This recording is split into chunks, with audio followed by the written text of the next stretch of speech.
साथ थी तो जनरल बाजवा तो अभी है ना, हयात है और माशाल्लाह सेहतमंद भी हैं। वो बाहर आएँ, निकलें, लाहौर जाएं, पिंडी जाएं, राजा बाज़ार जाएं, गुलबर्ग जाएं, कराची में लालू खेत जाएं और वो देख लें कि एस्टैब्लिशमेंट के साथ है अवाम या किसी और के साथ है। टेस्ट कर सकते हैं ना। ये उस वक़्त की बात होती है। जनरल मुशर्रफ ने जरदारी साहब को और नवाज शरीफ साहब के साथ क्या कुछ नहीं किया था, लेकिन आज किसका नाम लिया जाता है, किसकी इज्जत है आज?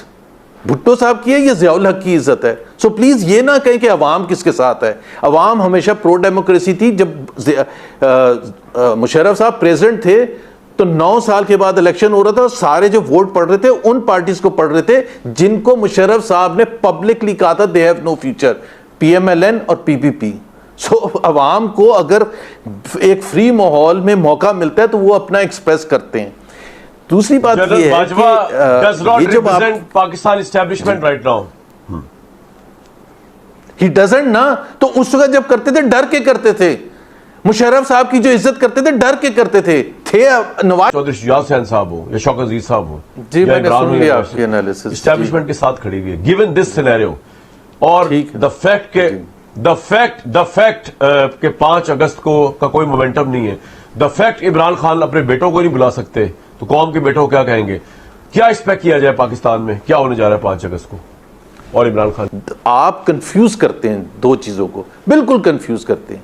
फौज का रोल है एक, वो मिलिट्री रोल है, और उस पर एक प्रोफेशनलिज्म पर एक बहस तो मैं कर ही नहीं सकता। मैं जाहिर है एक मुझे फौज की कैपेबिलिटीज़ या प्रोफेशनलिज्म का पता नहीं, बट हमें ये पता कि बड़े ज़बरदस्त है, बड़ी ज़बरदस्त ट्रेनिंग होती है, कोर्सेज करते हैं और सारा कुछ करते हैं, उसमें कोई दो राय नहीं है। जहाँ मसला आता है वहाँ मसला आता है कि उनका रोल पाकिस्तान की पॉलिटिक्स में क्या है। और मैं आपको एक चीज़ दोहराना चाहता हूँ, आप बेशक अभी कह देना प्रोड्यूसर को कि जनरल बाजवा, और आप ये जो बार बार कहते हैं ना एस्टैब्लिशमेंट के साथ थी, तो जनरल बाजवा तो अभी है ना, हयात है और माशाल्लाह सेहतमंद भी हैं। वो बाहर आएँ, निकलें, लाहौर जाएं, पिंडी जाएं, राजा बाज़ार जाएं, गुलबर्ग जाएं, कराची में लालू खेत जाएं और वो देख लें कि एस्टैब्लिशमेंट के साथ है अवाम या किसी और के साथ है। टेस्ट कर सकते हैं ना।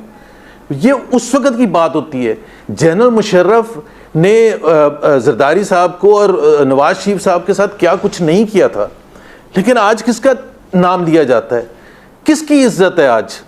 भुट्टो साहब की है या ज़ियाउल हक की इज्जत है? सो प्लीज़ ये ना कहें कि अवाम किसके साथ है। अवाम हमेशा प्रो डेमोक्रेसी थी। जब मुशर्रफ साहब प्रेसिडेंट थे तो 9 साल के बाद इलेक्शन हो रहा था, सारे जो वोट पड़ रहे थे उन पार्टीज को पड़ रहे थे जिनको मुशर्रफ साहब ने पब्लिकली कहा था they have no future, PMLN और PPP।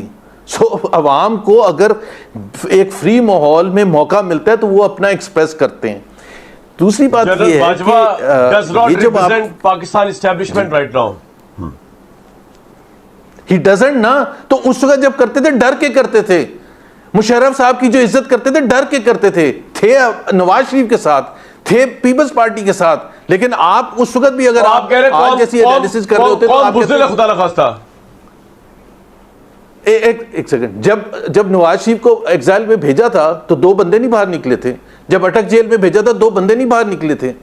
तो वो आप कह रहे हैं कि वो इसलिए नहीं निकले थे जनरल मुशर्रफ की जो फैसले थे उनसे मुतासिर होके।